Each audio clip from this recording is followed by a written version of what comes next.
Okay, Amy, first thing you have to do is preheat your oven to 200. Prepare your tray. You can see there I have a little tray. Just put a little bit of flour on it. That'll do that. And the next thing you need to do is you need to measure out your ingredients. This is about half the recipe that I would normally use for a big batch of scones. So what we have here is we have 8 ounces of self-raising flour.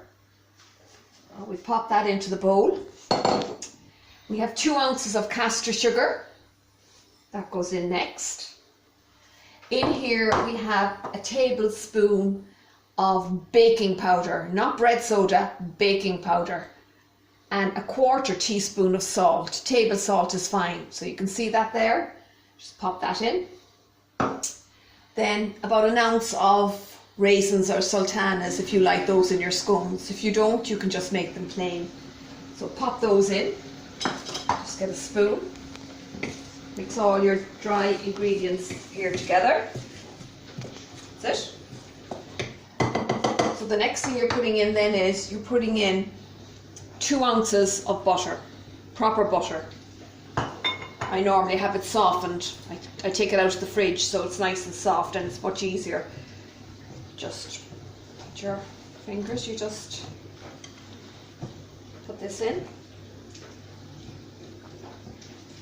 Now you also need something to roll the pastry out onto when it's made, the dough. So I've prepared, I had a little mat there that I bought in Lidl, but you can use a board if you don't have that, use a plate or use a bit of grease-through paper on the counter, just something that you can put the flour onto so that you can roll it out when you're going to cut out your scones.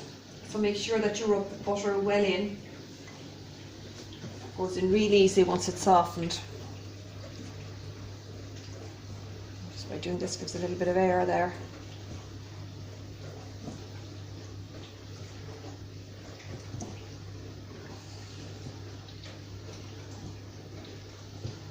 Now you will need natural yogurt.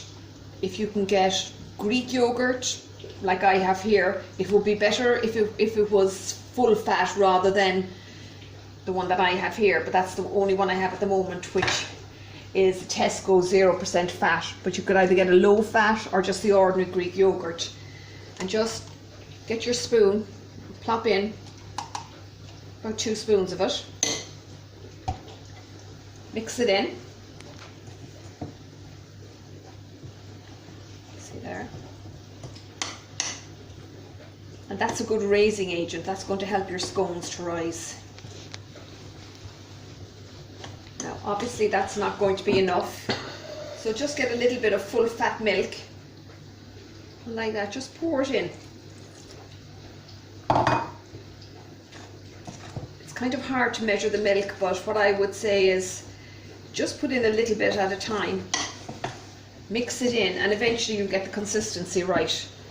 I mean, it can't be mushy, it has to be, you know, fairly solid, but all of the flour has to be mixed in. Now, I just see I might need actually to get another little drop of milk.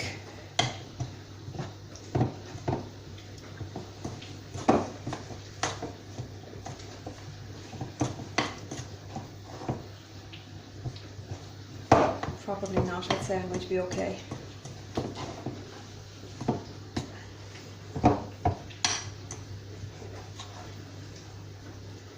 So if you have a spatula, if not, get one the next time you're doing your shopping. They're invaluable for scraping off the sides of everything. So I've just got to see. Now I'm just going to cheat a little bit because I'm too lazy to go to the fridge. So I'm just going to put another tiny bit of yogurt there rather than go and be getting out milk.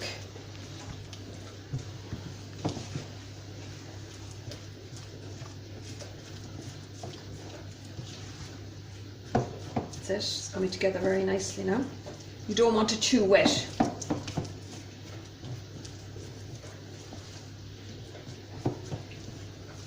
So you can see now that's well mixed. And the next thing I'm going to do is I'm just going to pop that now onto the board or the mat or whatever you're going to use.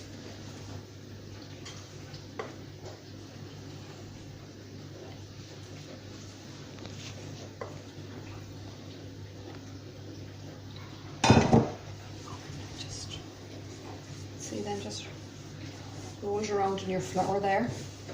Just get it nice and firm. Just pat it out. Now you need some kind of a cutter. If you don't have a scone cutter, use a cup, just something that will cut out the scones. We're not going to be making a whole lot because we've halved the recipe. So cut out your first scone like that. Then what I normally do is I have a little bit of extra flour in the bowl and I flour my cutter, because what that means is when you cut out the next scone, it comes out of the cutter real easy. Pat them down. See how easy that comes out now because I've cut it, because I've floured it.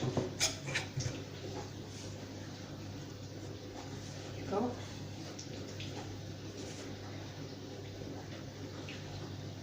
Again, just flour that up.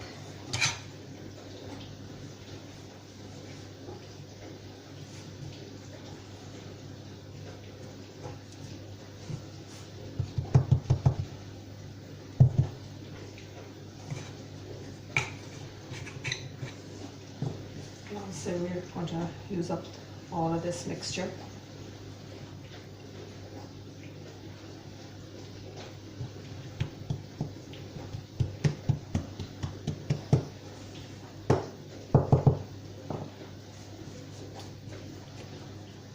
Actually, believe it or not, I have a smaller cutter, just get it there.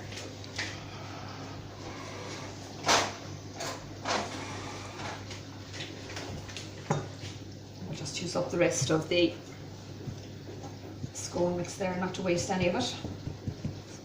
Cut it in like that. Small one.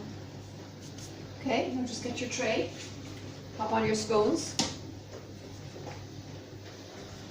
Now they say kind of 15 to 20 minutes in the oven.